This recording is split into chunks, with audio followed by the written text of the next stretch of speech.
Hello everyone, welcome to Blatthaus Bio. I'm Dr. Vikas Yelemane, and here we dive into incredible stories, innovations, breakthroughs shaping the world of biopharma and beyond. Let's explore together.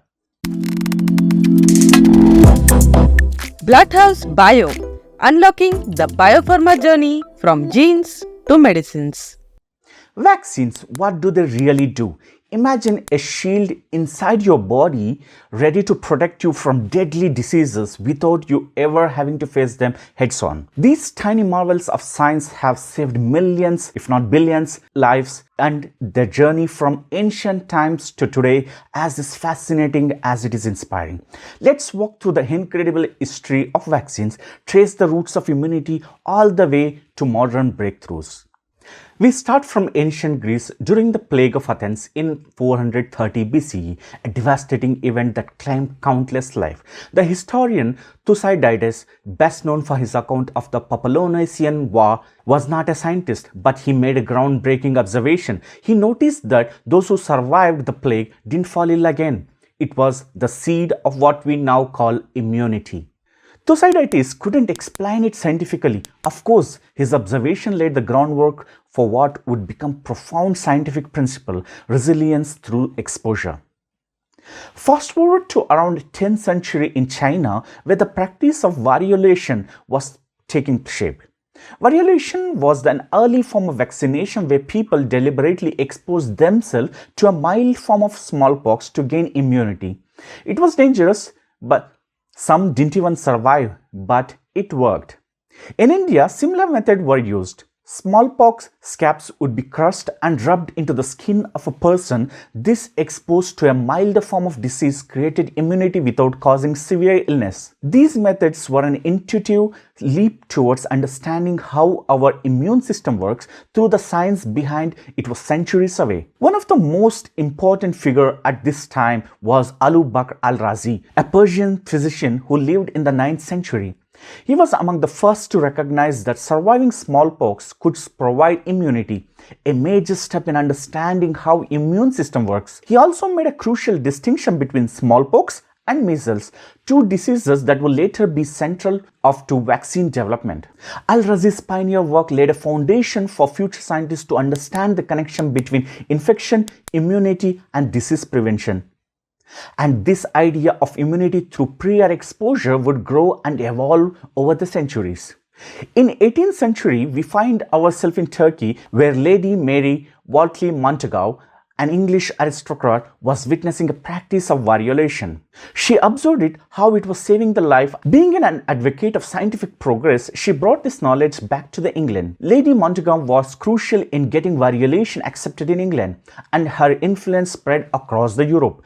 But despite these early attempts at immunity, it was still a long road ahead before we would fully understand how to control diseases with vaccine. Now let's talk about Benjamin Justi, a humble farmer from England. In 1774, Justi observed something remarkable. Milkmaids who had contracted cowpox seemed to be immune to smallpox. He did something radically for his time. He inoculated his family with cowpox pus. Though his discovery wasn't widely recognized during his time, Justi laid a foundation for modern vaccination. Edward Jenner, an English doctor who came across Justi's finding and took the next crucial step. In 1796, Jenner vaccinated a boy with cowpox, and when he exposed to smallpox, the boy didn't fall ill. This was the birth of vaccination as we know it. Jenner's method was revolutionary because it didn't just rely on observing the immunity, it actively created it by using safer, less harmful version of the disease. Fast forward to the late 19th century, where we meet Louis Pasteur. Pasteur was a scientist whose name we associated with germ theory, pasteurization, but his work on vaccine was groundbreaking. In 1885, he developed a vaccine for rabies using a weakened form of the virus. His work was pivotal as he marked the first use of live attenuated vaccine. Pasteur's technique would lay the foundation of many vaccines that followed, including the ones for anthrax, cholera, and tuberculosis. As 20th century progressed, vaccine development soared. A polio vaccine developed by Jonas Salk and Albert Sabin in 1950s and 1960s became a symbol of triumph in fight against infectious diseases. Through the mass vaccination effort, polio, once a crippling and feared disease, was brought to the brink of eradication. In 1980, smallpox was officially declared eradicated, a victory of science global collaboration. It was the first disease to be eradicated by human effort, and vaccines played a key role. The story of vaccines took an extraordinary turn during the COVID-19 pandemic. For me, this part of the journey hits especially close to home. I have had the privilege of working with the mRNA pioneer, experiencing the development of mRNA vaccines firsthand. As a project manager for vaccine development, I have seen the challenges and the breakthroughs and immense teamwork that goes into making a vaccine a reality. mRNA technology, which had been in development for decades, finally took the center stage. It is a simple yet revolutionary idea. Instead of using a weakened virus or a viral protein, mRNA vaccines teach our cells how to produce a harmful piece of virus, the spike protein.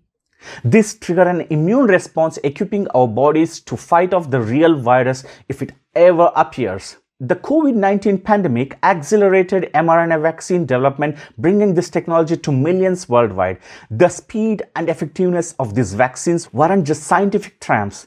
They were also a testament to what possibly when scientists, governments, and industries collaborate at a global scale. And let's not forget India's critical role in COVID-19. As one of the world's largest vaccine manufacturers, India ensured that vaccine reached billions, particularly low and middle income countries. This highlights the importance of equitable access and global teamwork in fight against pandemics. Having been part of these projects, I have seen firsthand the power of innovation, resilience. From the lab bench to the production floor, it's a constant push to make vaccines safer, faster, and accessible to everyone. The story of vaccine is far from over. We are on the brink of developing new vaccine that could fight against cancer, HIV, and even Alzheimer's. The future of vaccine technology, especially innovations like mRNA, is incredibly promising. As you think back to Thucydides, Jenner, Pasteur, and many others who paved the way, remember, every vaccine is a triumph of science, of humanity's ability to fight back against diseases. And the journey is just beginning. Thank you for joining me on this fascinating journey through the history of vaccine. If you enjoyed this video, don't forget to like, share, and subscribe. Let's keep exploring the wonders of science together. Thank you. Thank you for watching. Like, share, and subscribe.